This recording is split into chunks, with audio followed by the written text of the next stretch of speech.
Folks, I have the unique opportunity to hang out with my friend Jimmy, who has brought a Toyota Land Cruiser, but it is not any regular Toyota Land Cruiser. No, it's electric. Jimmy, please tell us about this vehicle and why you brought it here and why did you build it?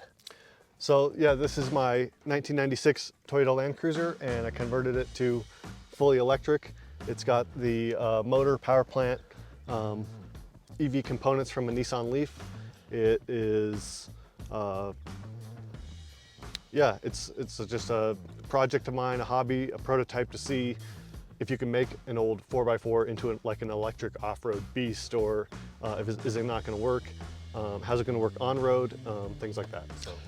Now, we are at our Onyx off-road course here at Tumbleweed Ranch, and I want to point out that this amount of mud got kicked onto the vehicle just driving about 100 feet. So it is a challenging course right now. We're in between two snowstorms. So it's that swampy, lovely smelling mud that we have in Colorado that so many of you guys find challenging. So this vehicle will be challenged. And it's interesting, we talked earlier off camera, this weighs about, what, 100 pounds more than it did stock, but you have all this extra stuff on here, armor, and most importantly, no engine, but there's an electric motor and a battery under the hood.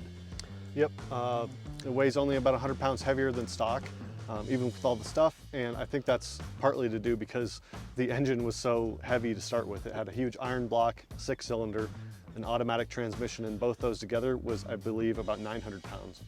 Okay, so you pulled those out and then you basically took a Nissan Leaf motor and slapped it onto your transfer case. Yep, onto the transfer case I've got a doubler or reducer to drop the RPM, or let the RPM be higher for the same speed, and I put that straight into the transfer case. So now you have a high range and a low range for on and off road. And so in low range, you have all the torque that you're ever going to need. I can imagine. Tons of torque. And it's right off the line. I mean, there's just immediate torque too, right? Yeah, you do have to have a little bit of rotation, like you guys found out with the Hummer and Moab. If you're dead stopped, you will stall out a little bit. Yeah. But if you got just a tiny bit of rotation, you're going to climb anything.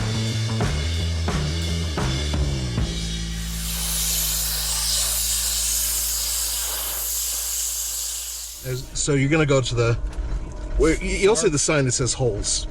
Okay. Oh, you're right here. Keep going. There it is. Yep. Hole Street. So make a left. Oh, I should have turned earlier. You might want to back out of this first. Good call.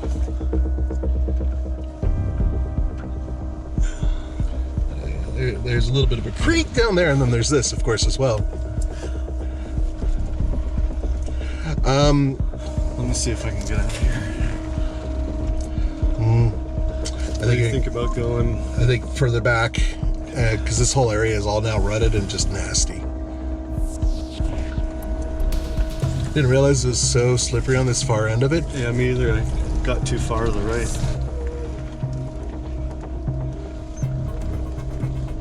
I'm thinking I can get.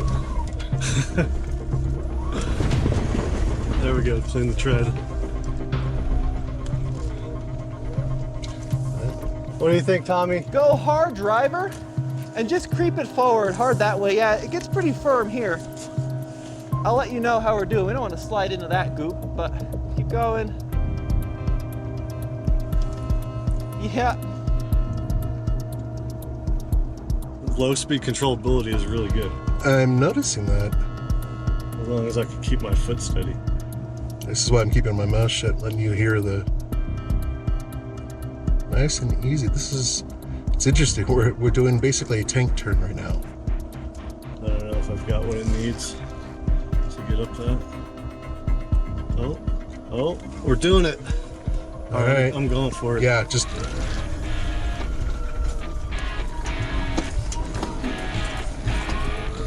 Yeah. There we go. It's interesting when the torque kicks in. It's a little bit of a different feel. All right, we're doing another lap, right? Yeah, we're doing another lap, but this time cut it much earlier. Yep, we'll stay out of the goop. Yeah, and stay out of the goo.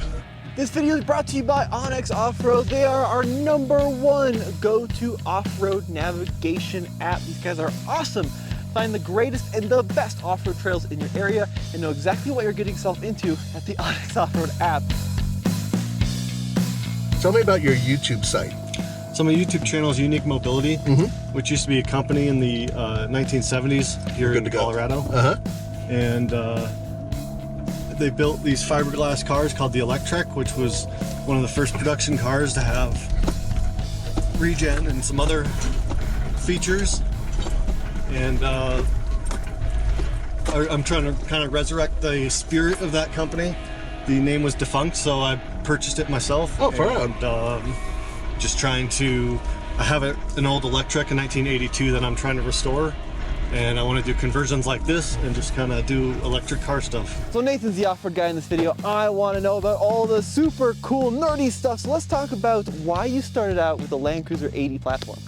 I'm just into Land Cruisers. I got a 100 series that I had before, and I wheeled it all over the place and just got addicted to the off-road driving. And then at the same time, I was thinking of modifying cars. I've been into cars a long time, turbocharging engines, building cars, doing things like that. But now with the emissions regs, it's like nearly impossible for the hobbyist to do that type of thing without spending, loads of money or doing things that are illegal. So with the electric conversion, there's nearly, sky's the limit. You can do almost anything you want, and you can get these old cars back on the road. No more oil leaks, silent driving. You don't have to worry about sourcing parts for the old engines and things like that. So I think it's a cool new hobby to get into. So this is a question I've always wondered, right? You live in an emissions county here in Colorado? Yeah, I live in the Denver area, so yeah, full. And what year is this truck? This is a 96 OBD2. Here in Colorado, the 4 counties around Denver, we have emissions. Post 76 and newer needs emissions. When you showed up with this at the emissions place, how did you get this thing legal? Can you explain that process? So I did get it on the road as a gas-powered truck to start with. Oh, and so I did have to pass emissions, which was a kind of a pain because some guys stole my catalytic converter while it was parked. So I had to buy a catalytic converter only to put it in and then take it out. But I just got it officially recognized by the state of Colorado as an EV, and it was a very simple process. They must have had a lot of training recently because everybody at the DMV, at the sheriff's office where I had a VIN verification done, they knew exactly what to do. So all you need to do in Colorado is get a VIN verification, and make sure they know that you're doing electric conversion. Show them, you'll pop the hood, show them the thing. He only looked at it for a minute or two, so it's just really, yes, this is an electric car. He puts it into the computer, gives you the form, VIN verification, and then you can take that to the DMV, and they'll convert it from gasoline to electric on your title. So when it comes to renew your tags, you won't need an emissions test, hopefully, right? Correct. Obviously. Yeah, so now this vehicle's exempt from emissions, and I just pay road fee tax or whatever. Very cool. Very year. interesting. So let's pop the hood. Okay. Nathan, you want to come a little closer here? Now, I think a lot of folks out there are going to be wondering, right? When you go to EV convert your vehicle, do you start with a donor vehicle? Do you start with off-the-shelf hardware? Where did your thinking begin on that? Yeah, definitely wanted to keep the cost down as low as possible. I think the key for a donor vehicle is a vehicle that you care about, that's unique in some way or has some character or uniqueness to it that you want to keep on the road. If you're converting an old Toyota Camry, you're probably going to lose interest in it or things like that, even if it is a good EV. But you can see there's the battery in the middle. Yeah. This is the charger from the Leaf. Okay. That's the inverter over there on the side, and then the motor is down underneath behind. So why did you start with a Leaf versus, say, a Tesla powertrain or any of the other vehicles on the market? 2 reasons. The first is cost. The Leaf at one point was the most made EV in the whole world, and there's tons of them. So I was able to get one for a few $1,000s at the Copart auction. And the second reason is there's a device called a Resolve EV controller, which is a VCU, a vehicle control unit, which controls all the Leaf components in any configuration that you want to put them. Very interesting. So that's why I don't need the Nissan Leaf dashboard and other gizmos from the Leaf. I just need the main components. So the early Leafs had like a 24 kilowatt hour battery, then they jumped up to 30. Why go with the 30 over the early ones or some of the later ones? I wanted to get the biggest battery that I could afford at the time or fit in my budget and also fit in the vehicle. So I went for a 30 kilowatt hour from a 2017 Leaf, Okay. which was still 12 out of 12 bars. So theoretically as good as you can get, but the 40 kilowatt hour and the 62 kilowatt hours, the amount of money that they demand is exponentially higher. So 30 kilowatt hour it was, and it fits right in there with less than an inch to spare. And now, is this the entire battery pack, like the actual casing from the car? No, so the casing from the car is gone, but all of the guts from it are inside this box. Interesting. So there's 96 cells in there, with each has a little BMS tab, and then I have all the buses. This is the safety disconnect. There's a fuse in there and a current sensor, and then you see on the side there's like another box that's built in. Yeah. And that's where all the contactors are in the high voltage relays.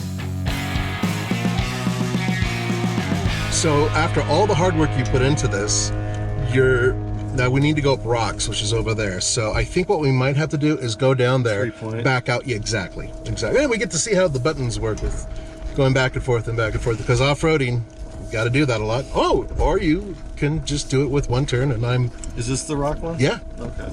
Jimmy can choose whichever side he wants.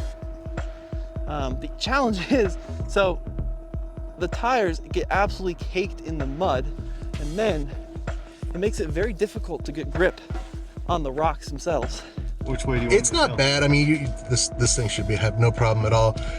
If you go to the right, it's harder. The left, for at this angle, the left might be a little bit easier for you to up and around, because I honestly don't know how the goo is in between the rocks. Okay. Well, so let's try the right. Yeah. Now we are in low, right? Yep. Yes, you can see I can just crawl it as slow as I want. The trick is keeping the wheel spin down, because it'll spin them up like nothing. Yeah, I bet, and instantly too. Yeah. So do you think that's or difficult for your transfer case or anything like that, or it just handles it? I think it's happy. I think it's happier than having a manual, because you're not like shocking it all the time. Right, because then you have to go back and forth, and it can feel the strain as you're pulling back and whatnot. Yeah. Hey y'all, I want to talk about some really cool vehicles we've got up for auction over at TFLbids.com, including this Yamaha R1. If you want to go faster than I'll ever go, this thing is super cool. 170 horsepower in a bike. Cases like that's pretty normal, but for me that is insane. And lastly, something more my speed, a 2013 Jeep Wrangler JK Rubicon in classic firecracker red, one of my all-time favorite vehicles. All of these are up for auction right now over at TFLbids.com. Now, did you ever consider, like, instead of using a Leaf motor, going to like a Hyper 9 motor or something along those lines when you built this project? Yeah, definitely. It came back to those two main things. When I buy a Leaf, I get everything. So I've got the charger, the inverter, the motor, the battery, BMS, like everything. Whereas a Hyper 9 will not work with the Resolve EV controller. And then I'm having to piece different components together, right? Which is totally doable, but this is kind of like a more plug and play setup, if you will. Right. Also, I do have an inverter to put in, which will take it from 80 kilowatts to 160. Oh, wow. So that'll give me about 200 horsepower to play with. So right now you're about 109? 100 horsepower. Yeah. Yep. Now let's take a look at this. This is pretty cool. Nathan, come show this. So we've got the actual, are these the charge receptacles, like the 1772 port and the CHAdeMO straight off the Leaf? Exactly. On the right side is the L2, and on the left side's the CHAdeMO. Wow. So just like a Leaf, they pop open. The doors are not broken yet. So you just kind of snake it through there and plug it in. So in theory, you could get like the max 50 kW charging speed that a Leaf would have had. Yep. Wow. Yep. That's pretty wild. When I had the car as a Leaf, I tested it, but since I've converted, I haven't tried it yet. Right. But it's on the list. Interesting. Now, you kind of have an interesting and unique set of challenges when you build an 80 series, right? So if someone were to convert a Bug or an old Mustang, it's a vehicle that's built to work on the road, but you're designing a vehicle built to work out here, right? On what, 33-inch tall tires, 34s? Yep, 33s. And you've got the challenges not only like, dirt and grime and all this stuff getting into the components, but you also have the challenge of water fording and all that. So how do you work around that? So I did try to waterproof every component. Good part of using OEM components like the Nissan stuff is a lot of them are already sealed against the elements, but I used a lot of silicone, a lot of tape and heat shrink, a lot of like this is seam sealer on all my welds for the battery, so that theoretically the battery is sealed.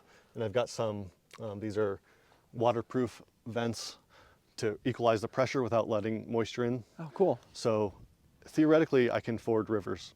Theoretically, yeah. I haven't tried it yet, but that's on the list. I want to try that. Now, I know when some folks do EV conversions, they mate the motor to the trans, and then you have the rest of the driveline. Talk to me about why you went motor to the transfer case and how you mated that motor to the transfer case. So yeah, if you use, a lot of people use a manual transmission, and it's very popular and it works really well, and you have a lot of ratios to choose from, but you also have you know, several feet and couple hundred pounds of mass and volume. So I just decided, you know, let me try to do some gear calculations. I figured out if I use this black box 2.4 to 1 reduction, that will give me the right RPM and the right ratios for the Leaf motor. So when the Leaf motor's at 11,000 RPM, my theoretical top speed, I haven't hit it yet, but is about 75 miles an hour. Okay. So I can go 0 to 75 in one gear. And so that's slightly geared down from what a Leaf is. So a Leaf will go to like 90 Sure. some. It's also a much smaller, lighter aerodynamic car. Right, so Yeah. I wanted to err on the side of like more gear ratio, more reduction. And then with the low range, I wanted to keep that so that you shift at the low range, now you've got tons of torque. And Make a just pretty like big gas. difference? Is it pretty dramatic? It's huge. Yeah. Without having the low range, it would not function off-road. It wouldn't be able to climb up the rocks and things that I've done. So So let's talk about the rest of the drivetrain. So you're still running the stock Toyota solid axles from the Yep. rear. Do you know what the gearing is in those? they're 410s. Okay. And then you also said you went with an auto locker at the rear end. Yeah, so like an Aussie locker, auto locker, Detroit locker, whatever. Now, are you concerned at all about having all that instant torque running through the stock transfer case and the stock driveline? Theoretically, the torque is about the same as the automatic transmission and the gasoline engine, so it should be able to handle it. So. Interesting. Now, Jim, you have one of the coolest kind of roof racks I've ever seen, if you will, in this 80 series, because you're running a solar setup. How does that work? Yeah, so I've got 400 watts of solar up on my Game of Edie roof rack, and the idea behind this is that when the vehicle's driving, that helps feed into the 12-volt system, which powers the power steering pump and some of the other cooling pumps. So it helps that parasitic drain. And then when the vehicle is parked, I have a solar reserve battery in the back. So the power is stored up in the solar battery, and then I can use an L1 charger off of that. Oh, In interesting. a sticky situation, I can charge off that. So if you were like, you know, bottom of the pack, stranded in the middle of nowhere, it would take you a bunch of days. But if you had a lot of direct sunlight, you could probably get a couple miles to get you at least to a main road. Oh yeah, so the battery's got 10 kilowatt hours in it. 10? Can we see that? Yeah, That's gonna be huge. it's 10 kilowatt hours. or I'm sorry, 10%. So Oh, 3 10%, 3 okay. kilowatt hours. Yeah, right. Is it EcoFlow? So you can charge about 10% of the main pack off of this, Nice, okay. and then all Very your cool. other things that you need. Now let's talk about the questions I think a lot of folks are gonna be wondering. What are some of the range numbers that you found driving this? I haven't actually tried a full on like range test, but I'm estimating about 60 to 70 miles. Okay. But now that it's running more reliably, I'm going to try to do that range test. And what was the hardest part of putting this together? Probably putting the driveline together. My initial setup had a lot of vibrations and problems, and I was limited to like 40 miles an hour. So I've got some CNC parts built and really precise fitments, and now the vibration issue is gone, and I've taken it up to 64 miles an hour. That's my top speed. Nice. But it's got more in it. I just haven't had the guts to try yet. To so, really push it. yeah. Now, what would you say to those folks that are saying, you know, one of the purpose of an off-roader is that you can go as far as you want and refill on the trail? How would you respond to those comments? Yeah, that's a really good point. Yeah. This thing is really fun to drive on the trail. It's unstoppable. It's just like tons of fun. The steering, the handling, the pedal, like the response from your pedal is just all great, but you have that range anxiety. It's always in the back of your mind. I mean, that's just common to all EVs. And this is a big truck with a small battery, so Sure. the range is the biggest problem. So if you're gonna do something like this, you're gonna have to prioritize your battery. Otherwise, I think maybe you want a buggy or something like that that's more off-road specific. Right, lightweight. All right, cool. Let's kind of have you hop through the driver's side there. I'm just going to shoot through your passenger door. and let's see how you incorporated the controls. So what I like about this, and we talked about this a little bit earlier, is, you know, some of these conversions I've seen, especially with the Leaf, like they need the Leaf steering wheel, they need the Leaf gauge cluster, and it all looks a little weird, but I love that you've maintained like the Toyota gauge cluster. Walk me through how you were able to do that. Yeah, so I use the Resolve EV controller, so all I need is 3 buttons: drive, neutral, and reverse. And this is my center diff locker. The other switches don't do anything yet, but basically that's all you need, the inputs. This one here, I'll turn it on, is my battery percentage, and it'll tell you if you're neutral, drive, or reverse. Oh, cool, look at that. So that's what that is, and otherwise it's just stock Toyota landcruiser. Right now the gauges don't work, except the 12-volt gauge. That does work. Was the speedometer hooked into the transmission? It's in the well, I think it's in the transfer case. Yeah. I just need to rewire it into here. Oh, but cool. It's on the list of things that still need done. And then you mentioned you have power steering. Do you have power brakes as well? Yep. Okay. Yep. So that's the buzzing and the noises you hear when it's switched on is the power steering and the brakes. A vacuum pump for the brakes and a hydraulic pump for the power steering. And are you going to look into getting like air conditioning working in the future and that kind of thing? AC maybe not, but I do have plans for a heater. Oh, nice. Right Okay. now there's no heater. Right. But sunny cool. day like this, it's fine. Well, this was fun. We have one more obstacle to go on. Well, here. Do you think we should try that or not? I think we're just going to get super stuck. I think we're going to get stuck as hell. What we can do is follow me in the side-by-side. We'll go on the Okay. hard course and we'll try this little like crossing. Oh, okay, yeah. And that'll be kind of a cool shot. So I'll go first in the Honda, Okay. and then I'll go through this little crossing and then just kind of stop. It'll be clear where it is and I'll get a shot of you going through. Sounds great. He's giving us the thumbs up. Yep. I usually hit this hill with a little bit of momentum, but Yes, sir. have never taken it in an electric vehicle before, so That's the thing about this is you don't need to worry about shifting or anything else, you just go.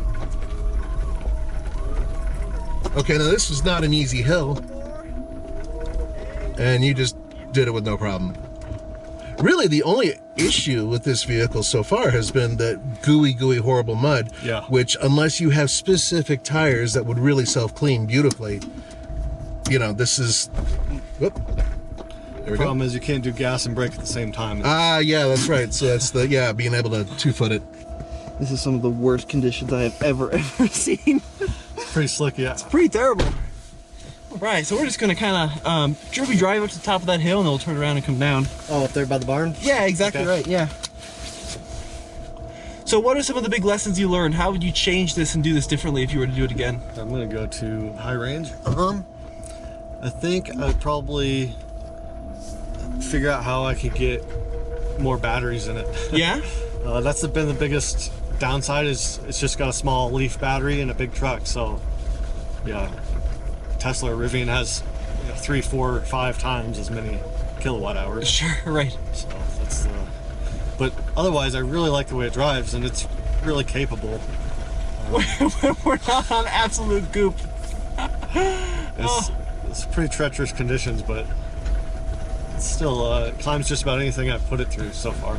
Yeah, it's doing. I'm really impressed, and what I'm really impressed with is I don't think you've lost any of the capability of the landcruiser. Yep, that was the number one goal. Is it's got to still be a landcruiser. It's still got to perform off-road. Right. We can actually, if you want to kind of go right into this field, we'll circle around by the fence line and then come back. And did you have to change the suspension at all to accommodate the weight of the battery in the front? Well, I just put an aftermarket lift, an Old Man Emu lift on it, and I think I have to get a little bit of wheel spin. To get through here. And so it's about a 2-inch lift, but that's about it. It's kind of nose heavy. The front kind of hangs down low. Yep, right. Partly that's because of the winch and the bumper, but And have you needed the winch? not yet, no. Nice. We can go back on the road, so we're not. Okay. Oh, so you got to be careful when you're regenning. If you just let your foot off the pedal, you don't coast.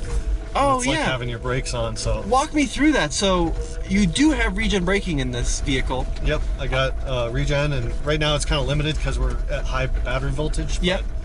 But, you have three settings, so low, medium, high. And high, the highest setting when you're in low range is like being in first gear in a gas truck and just like nosing down an incline. It'll just put you in your seatbelt and bring you almost to a complete stop. You don't even need to use the brakes when descending. Will it lock the brakes up? It doesn't. Or lock the wheels up, sorry. It'll look like it's ABS slowing it. It doesn't actually lock it up, but it'll definitely slow it down. That's pretty wild. And so we've been cruising around here for, I don't know, 20, 25 minutes. Obviously not doing like a real trail, but we've only used 8% of the battery. It seems like even in these slow speeds in a big heavy vehicle, you don't use a ton of electricity, just kind of putting around, right? Yeah, that was part of my thought process when I was figuring out what I wanted to do. And I used to drive RC trucks. Sure. And you know, the really fast ones, they'll go really like 60 miles an hour. But your battery will run down, especially when I was a kid, the battery would run down in a matter of minutes. Yeah, right. But I found if I built an RC rock crawler, the battery would last me hours. Right. If I'm just crawling around on the rocks. So that was kind of my inspiration.